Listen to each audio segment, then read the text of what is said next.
Hello mga kabilabs! Who would have thought na yung dating mahina sa English, nakapasa sa IELTS sa first time niyang pag-take at 3 taon na ngayon dito sa United Kingdom. Paano nga ba ako pumasa sa IELTS exam? Marami ako i-share sa inyo ng mga tips na for sure madaling sundan dahil araw-araw nyo na itong ginagawa. Kaya kung isa ka sa mga nagpaplano mag-level up ang iyong career o studies, please watch this video until the end.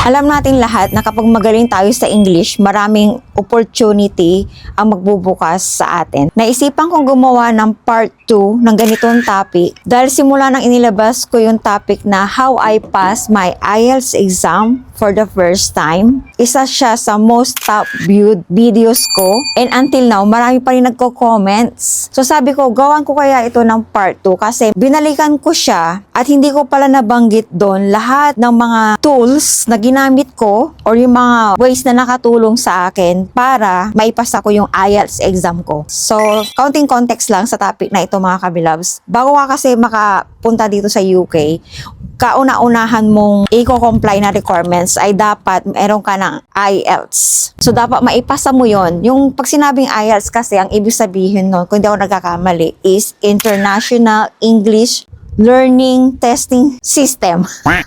Kung mali ito, lalagay ko na lang dyan sa baba. Kung mali yung pagkakasabi ko. So, sa IELTS exam kasi mga kabilabs, 4 na kategory yan. May speaking, may reading, writing, at listening. So, merong band score yan na kailangan maipasa mo. Let's say, 5. Each category, kailangan maipasa mo yung 5. Kung 4.5 ka lang sa reading, and lahat ay 5, back to 0 ka. Uulitin mo pa rin yung whole exam. Eh, napakamahal yun mga kabilabs. Hindi biro ang IELTS, ang pag-take ng IELTS exam. Medyo pricey siya. So, itong topic na ito, hindi lang siya nakatuon sa makukuha ng IELTS. Pwede na ito makatulong sa any age kayo, nasa ang panig man kayo ng mundo, basta Pilipino, kasi hindi nyo maintindihan itong sinasabi ko kung hindi kayo Pilipino, na gusto mag-level up ang career or magkaroon lang ng confidence sa sarili. Kasi, gaya lang nasabi ko sa intro, kapag magaling ka sa English, maraming opportunity ang magbubukas sa'yo kahit nasa bahay ka man yan. Usong-uso na kayo ng virtual assistant or VA. So, kahit nasa bahay ka, basta malakas yung internet mo, pwede ka na magtrabaho, work from home. Kaya, napaka-importante ng language na English. Alam natin lahat yan. No wonder. At dahil na-realize ko na marami pala akong tips na hindi ko nasabi doon, ngayon ko itatackle lahat. At dahil 3 years na ako dito sa UK, may dagdag realization at tips din ako na for sure makakatulong sa inyo. Totoong mahina ako sa English. Alam niyo naman yung mga kabilabs ko, matagal na kayong kabilabs ko. Napapansin niyo naman na hindi naman ako magaling sa English, ano? Mali-mali nga yung grammar ko eh. So, who would have thought, diba, na nandito na ako sa UK, 3 years na ako dito, at nakuha ko pa yung family ko. Kaya praise God talaga kasi kahit hindi ka magaling, kung talagang will niya na i-level up ka niya, gagawa siya ng paraan kahit hindi ka magaling. So, talagang all glory and praises belongs to God talaga. Hindi porke mahina ka sa English ay 80-80 ka na, diba? Isa din sa dahilan kung bakit mahina ako sa English dahil sa mga bansang pinuntahan ko tulad ng Israel at Taiwan. Sa Taiwan kasi mga Tseko ang kasama ko sa factory and pagdating naman sa dormitory, mga Filipina ang mga kasama ko. So, hindi ko talaga magagamit ang English doon. At pagdating naman sa Israel, na 8 years live-in caregiver ako doon, ang salita namin ng mga alaga ko doon ay pure Hebrew. So, paano ka matututo mag-English? Nakapag-English lang po ako kapag kami dumadalo ng mga pamilya. Eh, once in a blue moon lang yun. Kaya, sa 15 years ko nag-abroad, dito lang talaga ako masasabing nagamit ko ang English, dito lang talaga ako nahasa. So, medyo mahirap yun mga kabilabs kasi kailangan mo talaga ng communication para mag-survive sa trabaho natin araw-araw. So, nung nagkaroon ng opportunity na makapunta ako dito sa United Kingdom, nagkaroon ako ng anxiety dahil alam ko na hindi ako magaling sa English. Kaya ang ginawa ko, inaral ko talaga siya, nag-self-review ako, and nabanggit ko nga dun sa part 1, sa una kong video na naglaylo ako, nag-deactivate ako sa mga social media ko nung malapit na yung exam ko. Kasi ibinigay ko talaga yung 101% ko. Kasi ang isang bagay kasi pag gusto mo, nagagawa mo siya ng paraan. Kung hindi mo gusto ang isang bagay, marami kang dahilan, marami kang excuses, pagod ka, wala kang time, tsaka na yan. Pero kung gusto mo, maisisingit mo talaga sa oras mo. Kaya kung busy ka, makakatulong itong mga tips na sasabihin ko sa inyo. Meron akong 5 tips na i-share sa inyo ngayon at sure ako na araw-araw nyo na itong ginagawa kaya hindi na kayo mahihirapan. Meron lang kayong babaguhin na kaunting-kaunti lang. At sa 5 sasabihin ko, yung pang-5 ang pinaka-importante. Kaya make sure na tatapusin nyo itong video na ito. Okay, so number 1, think in English. Pagkagising ko pa lang sa umaga, lahat ng iniisip ko in English na. Yung mga salita na iisipin ko sa English na. So, anong ibig sabihin nun? Halimbawa, syempre pag mulat natin ang mata anong ginagawa natin, di ba nagpipray tayo? Thank you Lord for this wonderful day that you have given to me, for waking me up, and for giving me a good rest, and so on. Pero ang prayer, di ba, nanggagaling yan sa puso. Syempre, hindi naman lahat English. Kung hindi na kaya ng powers natin, tatagalog na natin. Pagkatapos nun, iisipin ko na yung next task ko. Halimbawa, I think I need a coffee. But first, I need to go to bathroom to fix myself. Isipin mo na siya sa English. Today is Monday. Do I need to go to work? Or is it my day off today? Yung parang iisipin mo na siya sa pwede mo i-voice out kung gusto mo. Isa yan sa mga katulong sa inyo kapag ang bawat salita, di ba nasanay tayo Tagalog? Ano bang gagawin ko ngayon? Bagong gising ka kasi syempre isipin mo ano ba yung next mong gagawin. So instead na Tagalog, isipin mo na siya sa English. Malaking tulong yan mga kabilabs. Huwag mo na siya i-translate sa ano ba yung English. Dire-diretso na yan. Magiging flow na yan ng isip mo. Magiging flow na yan ng system mo na hindi mo na siya tinatranslate. Kasi, I'm thirsty. Maybe I need some water. So, and now, okay, to be able to get water, I need to go to kitchen. Parang ano na siya, yung dire-diretso na siya mga kabilabs. So, iwasan nyo rin na itatranslate nyo every sasabihin nyo from Tagalog to English. Kasi, sa real conversation, mahihirapan kayo kung may kausap na kayo. Lagi kayong nagbabuffering, di ba? So, syempre yung kausap nyo in real life, may inip sa inyo and very awkward yun pag nangyari yun. Sanayin mo na yung sarili mo, pero it doesn't mean na biglaan. Siyempre, dahan-dahan yan. Sanayin mo ang sarili mo na gumawa ng sentence structure in English. Kahit simpleng bagay lang. Little by little lang ha. Huwag mong biglain. Kasi pag binigla mo, mapapagod ka. And baka hindi mo na ituloy. So, number 2 na steps ko naman ay talk to yourself. So, bilang vlogger, napakadali lang para sa akin na talk to yourself. Kasi itong ginagawa ko ngayon, di ba? Kinakausap ko lang yung sarili ko. Wala naman akong kasama dito. Pero dire-diretso, I've been a vlogger since before the pandemic. Magsi 7 years ko nang kinakausap yung sarili ko. Kaya nung kumuha ko ng IELTS, speaking ang pinakamataas kong score. Okay, back tayo sa topic natin. Para mahahasa tayong magsalita in English, kailangan natin mag-practice ng communication. Dahil live-in caregiver ako noon sa Israel, wala akong makausap in English. So, wala akong mapag-practicean. Kaya ang ginagawa ko mga kabilabs, kapag nag-grocery ako, naka-airpod ako. Nung wala pa akong planong mag-UK, nag-airpod ako kapag nag-grocery dahil nakikinig ako ng music, ng podcast. Pero ngayon, dahil nga kailangan kong mag-practice ng English na kunwari may kausap ako. So, ginagamit ko yung AirPod ko. Kunwari, meron lang akong kausap. Ano ba, nasa grocery ako. Lahat ng dinadampot ko, sinasabi ko kunwari sa kausap ko, I think this one is cheaper. I need milk and bread today. And what else more? Maybe some fruits and vegetables. Habang naglalakad ka sa groceryhan, sa lahat na nakikita mo, sasabihin mo doon sa kausap mo, kunwari sa imaginary kausap mo. Mukha lang tayong baliw, pero effective talaga siya. Dahil kailangan mong i-voice out ang English kasi kung hindi, may mga kilala tayo na magaling sila sa writing, magaling sila sa listening, magaling sila sa reading, pero sa pakipag-communicate, napaka-importante ng communication para maintindihan ka. So, paano ka mahahasa sa communication kung hindi mo inilalabas? Kung hindi mo binu-voice out. Pwede mo rin kausapin yung sarili mo, halimbawa sa bahay. Halimbawa, maglalaba ka. Before I will start my laundry, I need to separate the white and colors. Something like that. So, number 3 naman is podcast non-stop. So, isa ito sa nakatulong sa akin mga kabilabs kasi bago pa lang ako mag-UK, mahilig na talaga ako makinig ng podcast. Kapag nagluluto ako, naglilinis, pinapasyal ko yung alaga ko, di ba, naka-wheelchair kami. So, lagi akong merong AirPods. Kung mapapasin nyo sa mga dati kong mga videos na nasa Israel pa, kasi nga, habang nagtutulak ng wheelchair, kailangan meron ako pinapakinggan. Ang madalas kong pakinggan, kasi nga kukuha ako ng IELTS exam, is conversational. Gusto ko kasi yung batuhan ng mga salita para natural.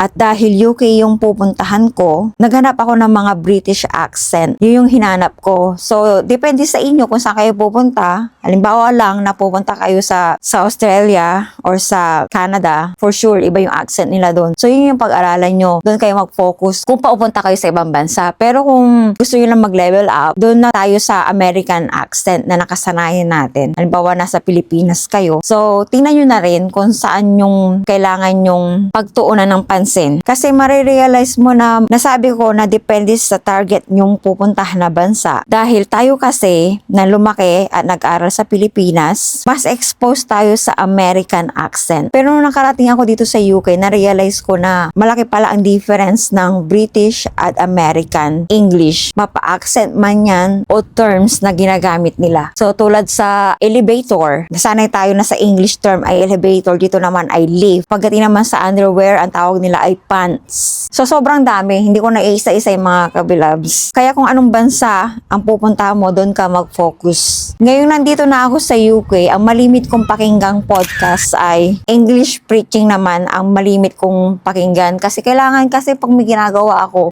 AirPods agad yan. Naglilinis man yan o kailangan ko mag-walking. Hindi pwedeng wala akong AirPods. Kasi para sa akin, waste of time. Sayang naman yung oras na wala akong ginagawa or nagluluto ka man yan. Malaga sa akin na meron akong pinapakinggan. Kaya podcast is life for me.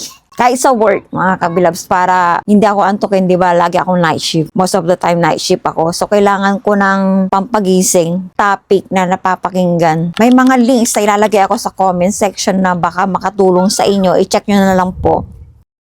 So, number 3 na tips ko naman ay watch movies in English. Nung bago ako kumuha ng IELTS, wala pa sa hinagap ko na mag-UK, paborito ko na talaga ang Emily in Paris and The Crown. Kaya nung nagkaroon ako ng opportunity papunta dito, tinutukan ko talaga yung The Crown. And makikita nyo doon, yung accent pa lang nila, ibang-iba na talaga. And mas nagkaroon ako ng encouragement na pumunta dito sa UK kasi nga napapanood ko na yung The Crown noon. Si Princess Diana, siya si Queen Elizabeth. Pati sa YouTube, puro English na yung pinapanood ko. Isa din sa makakatulong sa inyo, kung dito ang punta nyo sa UK ay TED Talks, BBC Learning English. Hindi ko ito nabanggit sa una kong IELTS vlog, kaya dito ko gustong i-elaborate lahat sa inyo ng mga nakatulong sa akin. Hindi ko pala siya nabanggit, hindi ko nga alam eh. So, nung nasa Israel ako mga kabilabs, hindi ito naging madali para sa akin kasi may time na wala akong gana. Parang pagod na yung tenga ko na. Hindi naman kasi biro na mag-aaral ka ng English kasi hindi ko rin naman siya nagagamit. Wala akong mapaggamitan nung nasa Israel ako. Tulad nyo, kung nasa Pilipinas kayo, di ba nakakatamad minsan na kung yung mga nakakasalamuha mo ay puro Tagalog, tas ikaw lang yung nag-aaral ng English. So, may mga times talaga na tinatamad ako. Pero normal lang mapagod. Ang hindi normal ay tumigil ka. Kasi kung talagang may goal ka, kahit mahirap man yan, titiisin mo yan. And tutulungan mo yung sarili mo para mag-level up. Lagi mong iisipin na hindi habang buhay ganito ako, kailangan kong mag-level up. And lagi mong isipin na bakit yung iba kaya nila. So kung kaya nila, for sure, kaya mo rin. Di ba? Ganun lang yun eh. Lagi ko iniisip yung kapag nahihirapan ako, bakit siya nakaya niya? So for sure, kaya ko rin. Yun yung pampamotivate ko sa sarili ko every time na pinanghihinaan ako ng loob. And syempre, lagi kang hihingi ng guidance kay Lord, ng strength. Kasi siya lang makapagbigay niyan, di ba? Kung magre-rely tayo sa sarili natin kakayahan, hindi natin kaya. So, always, kapag nahihirapan ka, nagsasawa ka, always talk to God. So, ito na tayo sa last tip natin. Pero bago ko i-share yan, don't forget to subscribe and like this video and tap the notification bell. So, the last but not the least, pero napaka-importante sa lahat ay always read. Pag sinabi ko always read, it doesn't mean na libro yan. Sa totoo lang, pinakamababa na score ko ay reading.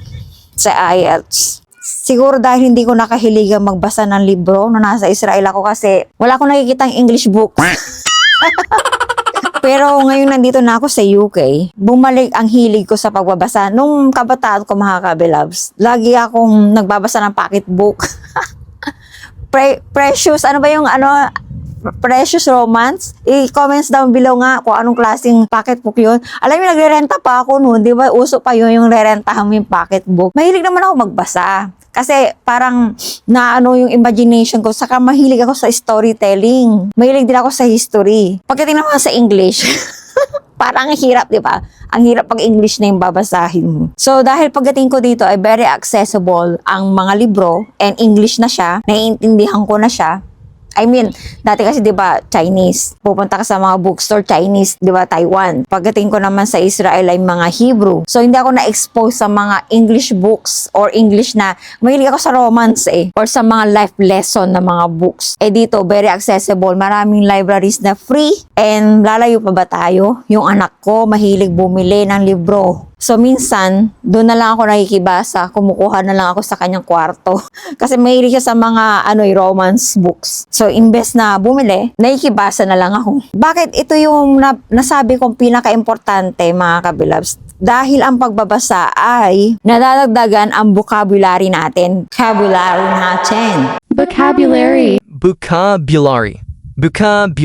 Nadadagdagan ang vocabulary natin. Oh, wow! Nice lang. Hindi ko alam ang tamang pronunciation ng vocabulary. Mga words, nadadagdagan yung mga words na alam natin. And syempre, sa pagbabasa, gumagaling ang grammar natin. Pati na rin ang spelling.